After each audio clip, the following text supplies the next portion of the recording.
the scenario is this. I was in a networking group, so there was 12 people on screen or so.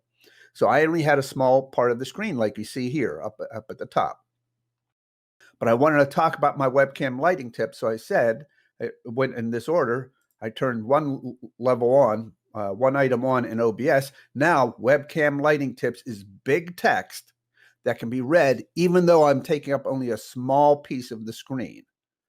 Right, so it's fundamentally a slide with one very simple headline. Webcam lighting tips. I said, go to my website. I then turned on my website layer. Now on big text, everybody saw pacesettermedia.com. And so in a few seconds, I was able to go webcam lighting tips, pacesettermedia.com, and there you go. That was it. So OBS can be used to, in essence, create a small and short presentation.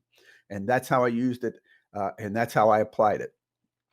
Learn OBS, especially if you do a lot of networking groups and you're at a lot of those networking events where you're one of 12, 15, 20 people and you take up only a small part of the screen like you see here. And that's my tip on how to use OBS, or frankly, any other software, whatever software you can use to create a screen with some presentation on it.